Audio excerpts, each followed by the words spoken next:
Recently I was on shootsteel.com and they're having a nice summer sale, so I bought a bunch of new targets. And I just got to thinking I want to make some different kind of stands for them that are easier to take down and move around in my truck. And at the same time, I saw that he's offering a new product that is basically rubber like segments that he's calling it act like a chain. And so when you use it instead of an actual chain where you can shoot the chain and break it and then you have to either fix your target or buy more chain, you buy this segment of 12, 18 or like 2-foot segments of rubber, and you can like shoot a hole directly through it multiple times and it won't affect the ability of that piece of rubber to hold your targets up. And so what I was thinking is, instead of spending 18, 20 bucks on that for two, I would just get some cheap tires or free tires off Craigslist and just cut out this rubber segment and see if that'll work. One thing you need to keep in mind when you're doing this is that every tire I know of has steel cable in this outer rim, and there's also steel in this bead, so you need to cut where your knife actually isn't cutting through steel, unless you want to get some special tool, which what's the point of that? You're trying to get this for as cheap as possible, right? But in the end, you're making a little segment like this, which about, for me, this is about a 175, and these are about 15 or so inches long, so it should be big enough for me to drill some holes in and then hang my targets. One thing I learned in my first try with this is you can use like a razor blade. It's a little bit of a pain in the ass, but if it's sharp enough, it shouldn't be too bad. Shears don't work. Like, I have some really nice Cutco shears, they don't work. I would advise just get a cheap knife that you don't give a crap about, like this GI Tanto. Make sure it's sharp and just get to work on it. I would actually start with the bead, because finding the exact where the bead isn't hard is kind of difficult. So just like try and start stabbing around and find it where it actually starts going through. Then cut all the way around, and then find that outer rim right next to the tread and cut all the way around. Like I said, you're trying to make this cheap and free, so what's the point of making it perfect? Just go to town on it, make it work. So for me, it's about right here.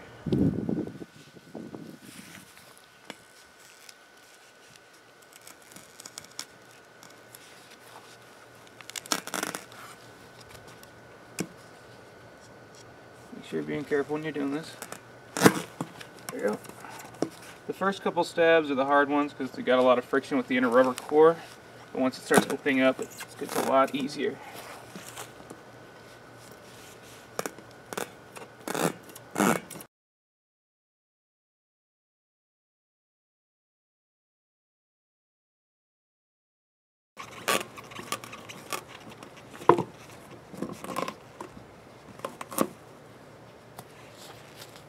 So there's your inner core. You might be able to do something with this, I don't know. But you can see it has that steel core, so you can't cut through it.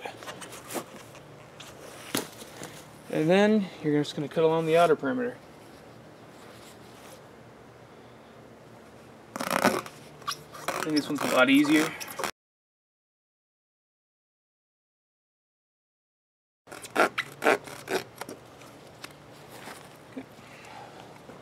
So now you have your rubber core that's nice and soft, easily workable.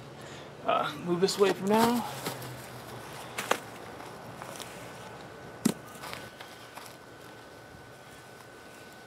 To finish this up into your usable segments, you're going to need to decide how long you want your chain to be.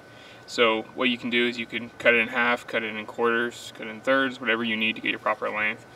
The actual cutting process is fairly simple. You can just pick a random starting point, doesn't matter.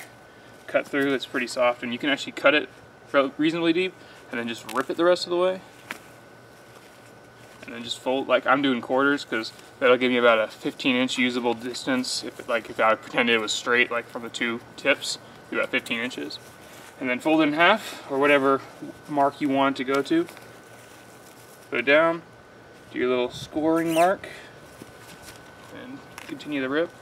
The only thing you really got to get through is, you can see there's the thin cables right there. Just as long as you can get through that, the rest just rips right apart.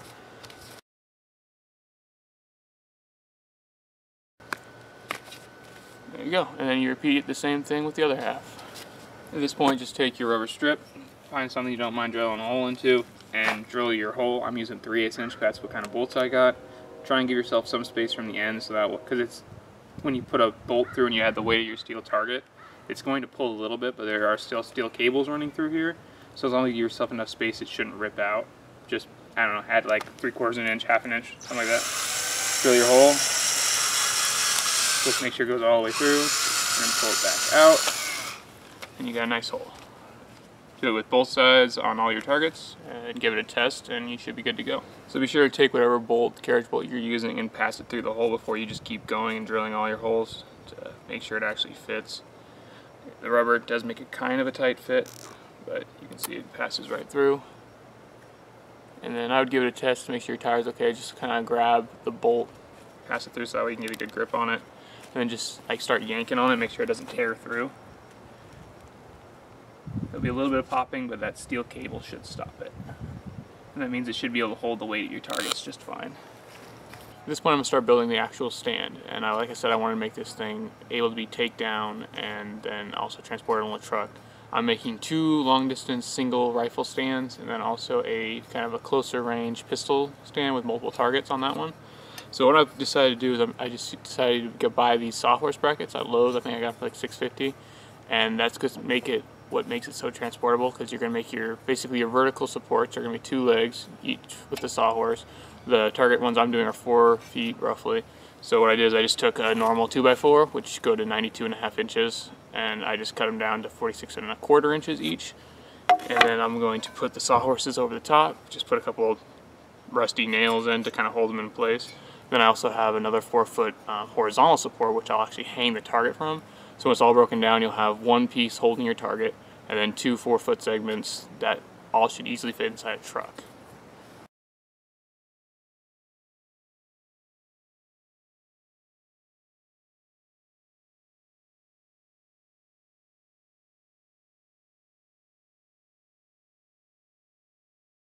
And I'm going to repeat that with the other side, and then I'm going to cut the horizontal support, and I'll show you how I put it all together. So I cut out my 4-foot long segment for my horizontal part, and what I did is I made a mark at the dead center, and then I'm using right now they're the 12 by 20 kind of human silhouette style targets. These guys are set up 12 inches apart, so that's 6 inches from their center. So I found the center point, measured out 6 inches, and kind of just decided to add a couple more. I actually measured out 8 inches. These are where I'm going to drill in the holes. So I'm going to do that now. Okay, once your holes are drilled, you're going to just I have some longer ones. I think these are 3 inches, and then I have some plain 2-inch ones for the actual steel. Just take your carriage bolts, pass them through the holes you just drilled.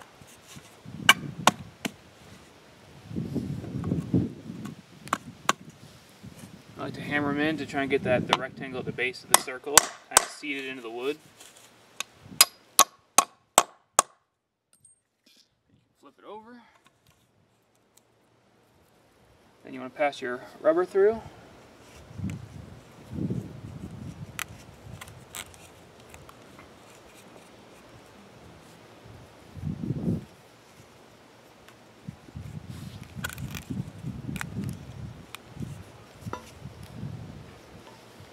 Then I just put some washers. You could probably do lock washers. I just have washers on hand, so I'm just going to use those because I'm trying to save money.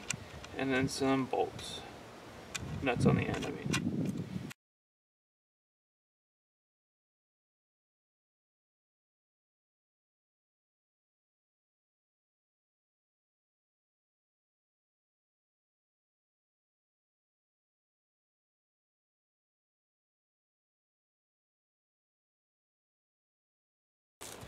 So I have this little low to show you kind of what I'm talking about, but you're going to have 2 legs, fold the sawhorses just like this. Easy to store in your truck, and then 1 4-foot segment with actual steel target hanging down below. You could fix the steel at the range, or you could have it pre-affixed. It doesn't really matter. What you're going to do is you're just going to take your steel target, fold it up, get your sawhorse, kind of get it started. Doesn't have to be perfect your first try because you're going to be adjusting it anyway. Open it up a little bit, try and get it so that way it's holding a portion of the weight. Take your other one. Same thing.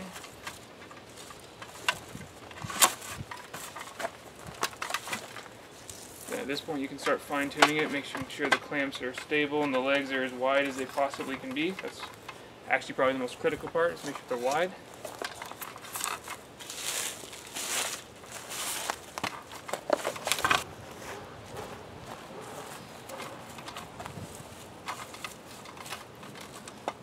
If anything, you want your legs to be too far apart and kind of favoring the outside away from the stand to favor the maximum stability.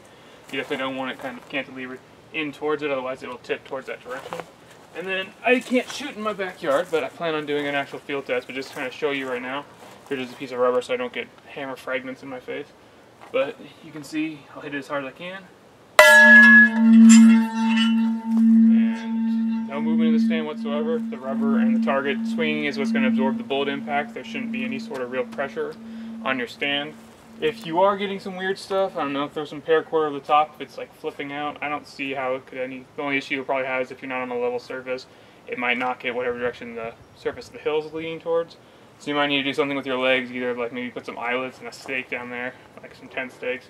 You can figure it out from here, but you're talking this whole stand, not including the target.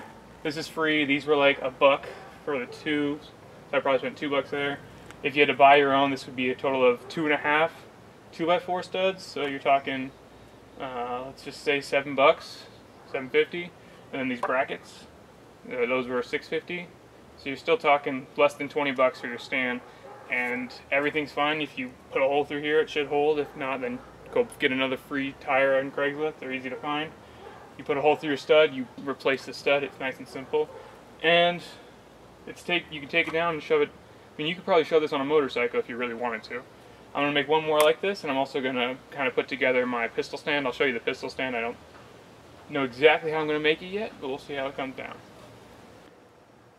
So here's all 3 targets. What I ended up doing with the pistol stand is I made it so that way it was about 6 foot tall, each of the legs, and I used an uncut stud for the top.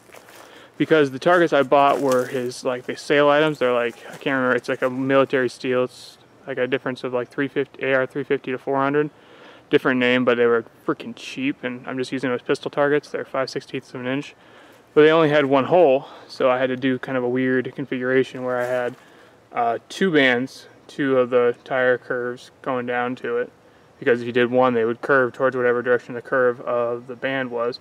If you had straight ones, it shouldn't be too big of an issue, and I'm thinking about it in the future, separating these 2, because they do kind of act a little bit spinny. But because they're so long, they're going to move around anyway. So I have, and then just put 1 hole up top, 2 bands, 1 hole in the bottom. Otherwise, it did it the exact same way as the rifle targets. And I have it kind of set up at about body height. So I got like a headshot, body, head, body, head. And otherwise, it's exactly the same. And I'll show you how I put it together. Not put it together, set it up, because you can do that solo.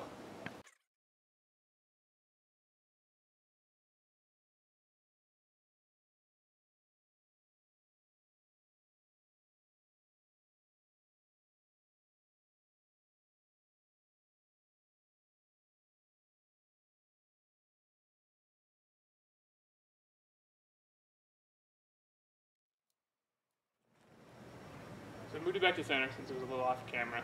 But the big thing about this is all the impacts can be taken by the steel and the rubber and the swinging motion. So your outside stand can be a little bit unstable, and it really won't matter. And one thing I noticed about this is when you hit it, these things do move quite a bit. There's not a whole lot to stop it from moving. So double taps might be a little bit hard on these ones. Are a little easier. But that's just something you need to be aware of, and plus it's more fun to switch between targets anyway. But just to show you kind of how it works, like it's still stable.